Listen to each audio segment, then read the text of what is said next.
Here back doing a demonstration, just talking about the thermal camera earlier. You look out there, you can see those 3 trucks right there. Now here's a thermal.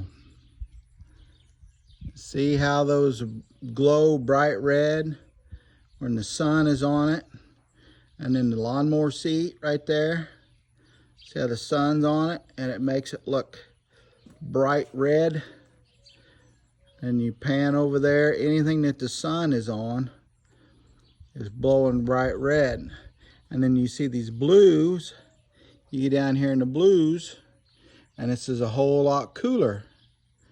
You know, you can tell, and it works the same thing over there, but you have one to be a lot cooler than the other. So you can see those railroad rails out there on the railroad. See how they're glowing bright orange? So that's what it is. And that wooden pole, see how the sun's got it freaking heated up?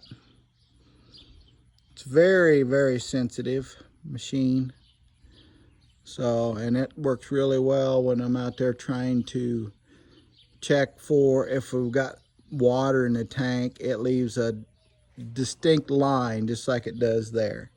So anyway, that's just a little demonstration. I wanted to show you what it was like. And then you heard me talk about my big milling machine. Don't beat me up for my shop being a mess. It is an absolute disaster. But there's my big milling machine. Now when I take that gear off, I can sit there and mill it right there. One's a big Cincinnati number 3. This is my setup that I had on here. I'd put, when I was working on my hydraulic cylinders, I'd put the eye in here, lay it across this board, and then I could get a big socket on the end out here and get it tore apart. That way I had something solid to hold on to, because you couldn't hold on to it any other way. And I've changed out all these O-rings. Here's a hydraulic cylinder. It's nothing but a whole bunch of O-rings inside. And there's a whole bunch of used ones that I've taken off and I've just got laid there. So anyway, that is some of the stuff that I have. And my welders. I got multiple welders. And like I say, don't beat me up too bad for my shop being a disaster. I've got an old antique lathe here that I got another chuck that I bought. A big 3-jaw, brand new. That big old 4-jaw. This, of course, this thing is made in like 1870s. Look back here. 1870 New York Steam Engine Company. Model number 79.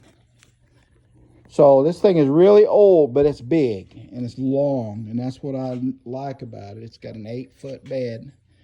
But I'm going to get this mounted in here. That way it's easier to set things up, but I haven't got that all finished up either. So I do all kinds of projects. That is a hot rod that I've been working on for several years. That's the frame I'm getting ready to do some work to. That is a 46 Chevrolet half-ton pickup frame. The cab is sitting out there on, zoom in, on that S10 frame. That's why I was going to mount it on that, but it didn't work very good. So, but there's the winch truck we was talking about that we pull start the dozer with. It's an old R model Mack. So, but anyway, I work on all kinds of stuff.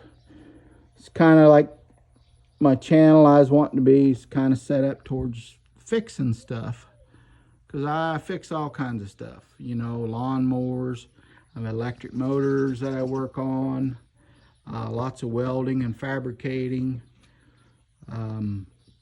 That frame, it's got a lot of rust in it, so I want to take it apart and redo the cross members and replate the frame.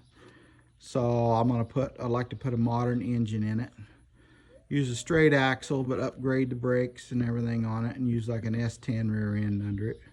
Something that's a pretty fun little hot rod to drive around. So, all right, well, I'm gonna get off here for now.